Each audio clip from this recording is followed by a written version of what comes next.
सोड़ी का जो आकलन होता है बहुत सटीक होता है और मैं हमारे साथ कई बार चर्चा में शामिल भी हुए हैं। निपुण आलम बयान पहचान के मोहताज नहीं है, अक्सर हमारे साथ जुड़ते हैं फॉरेन रिलेटेड मैटर्स के ऊपर, इंटरनेशनल मैटर्स के ऊपर।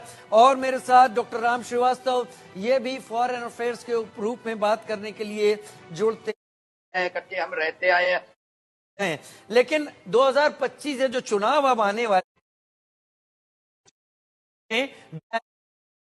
जहां एकदम ऊपर लाने की क्या कनाडा कोई कोशिश नहीं कर रहा है?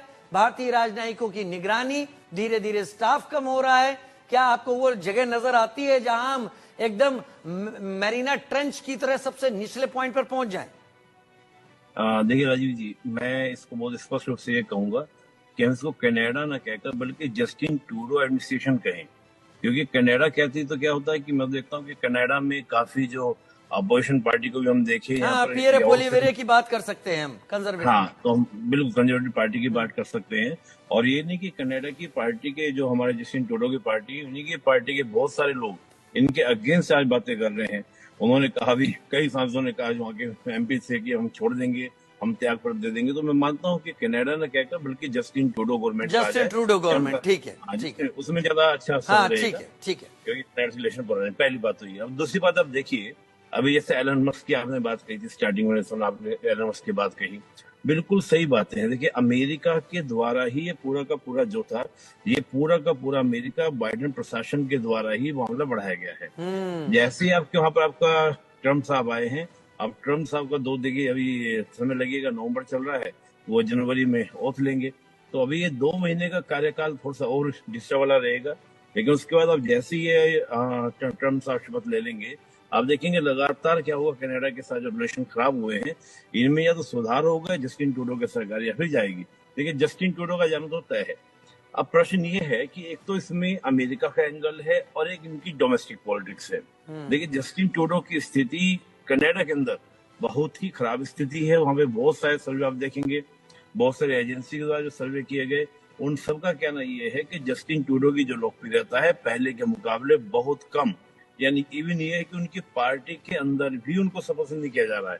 तो इस स्थिति में उन्होंने चाहा कि एक ऐसा मुद्दा उठाया जाए जिससे मेरे यहाँ के जितने भी इश्यूज हैं उन सबको मैं कवर कर लूं। और ये पुराना तरीका है, वो नेशनलिस्ट एंगल, राष्ट्रवादी एंगल, कनाडा फर्स्ट टाइप।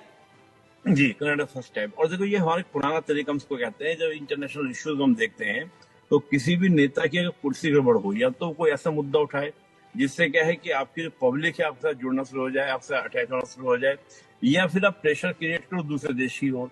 तो कनाडा की गवर्नमेंट ने क्या किया, जस्टिन ट्रूडो गवर्नमेंट ने क्या किया, इंडिया को टारगेट किया। और अभी आपने ऑस्ट्रेलिया का नाम लिया। देखिए, ऑस्ट्रेलिया की जो न्यूज एजेंसी थी जिसने जयशंकर जी का इंटरव्यू लिया, उसको बैन लगाया, वो इंटरव्यू बैन किया। कमाल की बात आप देखिए कि ऑस्ट्रेलिया हो, न्यूजीलैंड हो और कनाडा हो, तीनों का हेड ऑफ स्टेट कौन है? ब्रिटेन। ब्रिटेन इस मैटर में लेके कुछ नहीं बोल रहा है। जबकि डोनाल्ड ट्रम्प आए, डोनाल्ड ट्रम्प का भी एक भी स्टेटमेंट जो है वो आपका भारत के अगेंस्ट नहीं और जस्टिन ट्रूडो के समर्थन में नहीं। हाँ, बाइडेन का जरूर था। तो आप देखिए, 5 आइज कंट्रीज की हम बात करते हैं तो हम मान के चल रहे थे कि कहीं ना कहीं 5 आइज के थ्रू भी हमारे ऊपर प्रेशर बनवा सकते हैं। लेकिन अब मुझे ऐसा नहीं लग रहा है, क्योंकि ब्रिटेन का एक भी बयान इस मैटर को लेकर नहीं, डोनाल्ड ट्रम्प का बयान इस मैटर को लेकर नहीं, ऑस्ट्रेलिया के पीएम ने भी, जो वहां पर मंदिर पर हमला हुआ, जो बाद में पुलिस कह रही को बाहर था, भाई बाहर था तो बिल्डिंग, अगर मंदिर की बिल्डिंग के बाहर भी अटैक हुआ था तो वो अटैक सही था। जैसे मंदिर के अलावा कहीं भी अटैक हुआ हो, हम मान लेते हैं अटैक होना तो गलत है। नहीं भाई, आप किसी हिंदू कम्युनिटी को टारगेट कर रहे हैं, किसी कम्युनिटी को टारगेट कर रहे हैं, कहीं भी कर रहे हैं, चाहे मंदिर भी ना हो।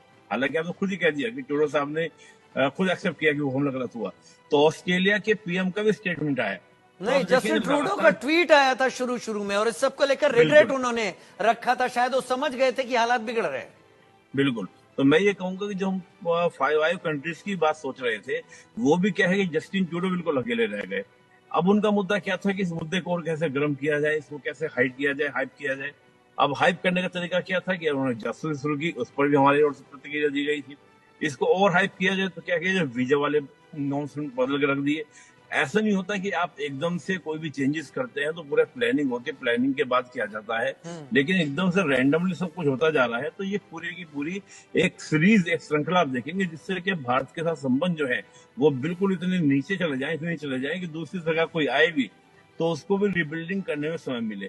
और मौका की बात क्या, सिंपल सी बात यह है कि जो डेमोक्रेट पार्टी है, या हम बात करें कि आपको बाइडेन प्रशासन था, उनकी मदद से, उनके कहने पर, उनके इशारे पर, और दूसरा अपने इंटरनल पॉलिटिक्स को मजबूत करने के लिए, यही दो वजह हैं।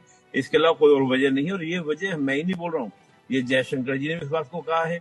इसके अलावा हमारे जो विदेश मंत्रालय का, आप देखिए विदेश मंत्रालय के जो हमारे स्पोक पर्सन होते हैं, जब भी वो विज्ञप्ति देते हैं, जब भी कर्नाटक पर बोलते हैं, तो बार बार ये बोलते हैं ट्रूडो एडमिनिस्ट्रेशन, ट्रूडो के अधिकारी, कि जब इन ट्रूडो ने उस स्थिति तक पहुंचा दिया है कि उसको रिबिल्डिंग करने में हमें समय लग जाएगा अच्छा खासा।